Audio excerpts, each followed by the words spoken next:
혹시 내 집 마련을 고민하고 계신데 지금 집을 사는 게 맞는지 헷갈리시나요? 아니면 집주인이 매번 전세가를 올리는 게 걱정되고 지쳐서 차라리 집을 사버리겠다라고 생각하고 계신가요? 사실 저도 과거에 이와 같은 고민들을 했었습니다. 부동산이 폭등하던 시기에 매일같이 오르는 집값을 보면서 지금이라도 집을 사야 하나 고민했었습니다.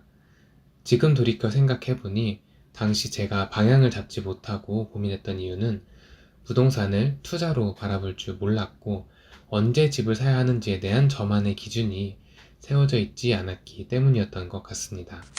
오늘 말씀드리는 전세가율은 집값의 향방을 예측하는 데 꽤나 중요한 지표입니다. 전세가율 데이터만 확인해봐도 언제 내 집 마련을 해야 하는지 쉽게 알 수 있습니다. 이 영상을 끝까지 보신다면 여러분들도 언제 부동산을 매수해야 하는지, 그리고 적은 투자금으로도 높은 수익률을 가져가는 방법은 무엇인지 알 수 있으실 겁니다. 우선 전세가율이 무엇인지 간단히 설명드리겠습니다. 전세가율은 매매가격 대비 전세 가격을 나타낸 수치입니다. 즉, 집값 대비 전세금이 얼마나 되는지를 나타내는 지표입니다. 예를 들어 아파트 매매 가격이 5억 원이고 전세가가 4억 원이라면 전세가율은 80%입니다. 이 수치가 높을수록 집값 대비 전세 가격이 높은 것이고 낮을수록 집값과 전세금의 차이가 크다는 의미입니다. 그렇다면 이 전세가율이 왜 중요할까요? 이는 바로 전세가율이 매매 시장과 전세 시장의 균형을 판단하는 핵심 지표이기 때문입니다.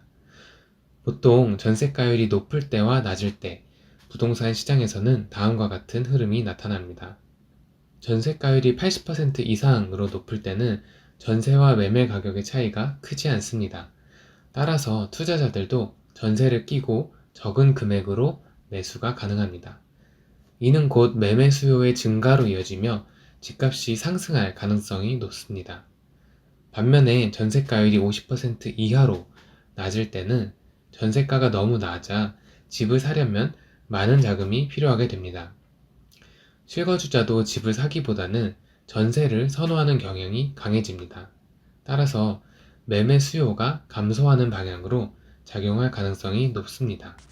실제로 부동산 상승기에는 전세가율이 대체로 높은 편이고 하락기에는 대체로 낮아지는 경향이 있습니다. 데이터를 한번 보겠습니다. 잠실 레이크 팰리스 아파트의 매매 전세 그래프입니다.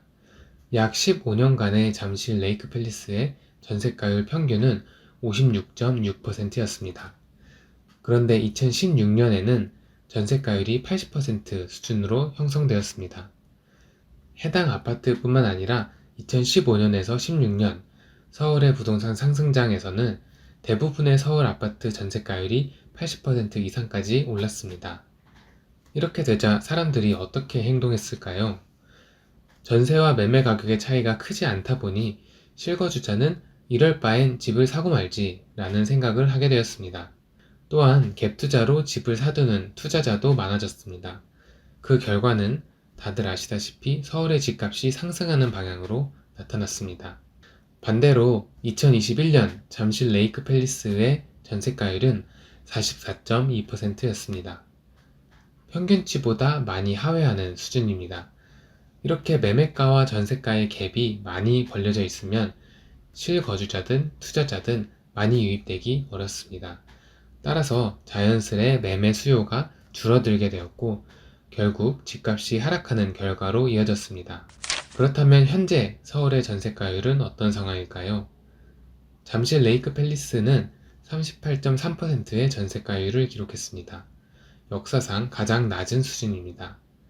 물론 서울 지역 내에서 전세가율이 높은 일부 지역도 있겠지만 전체적으로 보았을 때는 과거 평균 대비 현저히 낮은 수준으로 볼 수 있습니다. 따라서 매수 수요는 증가하기보다는 하락할 가능성이 더 높은 상황입니다. 당연한 얘기지만 전세가율은 투자 수익률에도 큰 영향을 미칩니다. 전세가율이 낮으면 갭이 크다 보니 투자금이 많이 들어가게 되고 전세가율이 높으면 갭이 작으니 투자금이 적게 들어갑니다. 수익률은 투자금 대비 수익의 규모입니다. 따라서 수익률을 높이려면 투자금이 적게 들 때 진입하는 것이 좋습니다. 예를 들어 보겠습니다. 매매가 5억 원인 집을 전세 4억 원 끼고 1억 원을 투자하여 매수했다고 가정해 보겠습니다. 5억 원이었던 집이 6억 원으로 1억 원 올랐으면 수익률은 100%입니다. 그러나 매매가 5억 원인 집을 전세 3억 끼고 2억 원을 투자하여 매수했다면 1억 원이 올랐을 때 수익률은 50%, 전과 대비해서 반토막이 나게 됩니다. 같은 돈, 같은 투자금이면 이왕이면 수익률이 높은 곳에 투자해야 하지 않을까요? 심지어 전세가율이 높은 지역이 집값이 하락할 리스크도 훨씬 적습니다. 로우 리스크 하이 리턴인 것이죠. 또한 지역별로 전세가율이 모두 다릅니다. 그렇다면 그런 투자자의 입장에서 굳이 전세가율이 낮은 지역에 진입할까요? 저는 그렇지는 않을 것 같습니다. 이쯤에서 저의 투자 기준을 하나 말씀드리겠습니다. 저는 전세가율이 과거 평균보다 낮다면 집을 매수하지 않습니다.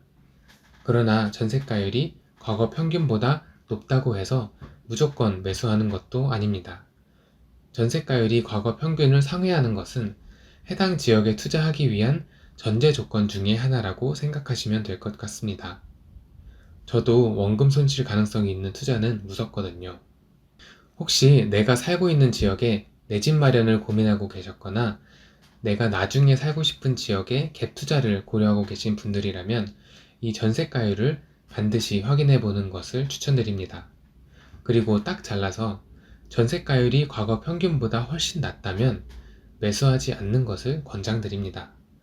반대로 아파트임에도 불구하고 전세가가 매매가에 근접해 있는 상황이라면 매수를 적극 고려해 볼 것을 권장드립니다. 이렇게 오늘은 전세가율에 대해서 짚어보았습니다. 부동산 투자에 관심이 많으셨다면 당연히 한 번쯤은 들어보셨을 지표일 것으로 생각합니다.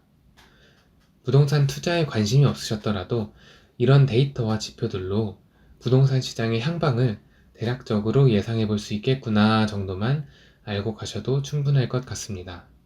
제 채널은 비록 규모는 작지만 부동산을 바라보는 시각과 깊이에 있어서는 결코 작지 않은 가치를 전달해 드리려 노력하고 있습니다. 구독 버튼을 눌러주시면 여러분이 앞으로 성공적인 내 집 마련과 투자를 해나갈 수 있도록 매주 유익한 정보를 전달드리도록 하겠습니다. 긴 영상 봐주셔서 감사합니다. 오늘도 좋은 하루 되세요.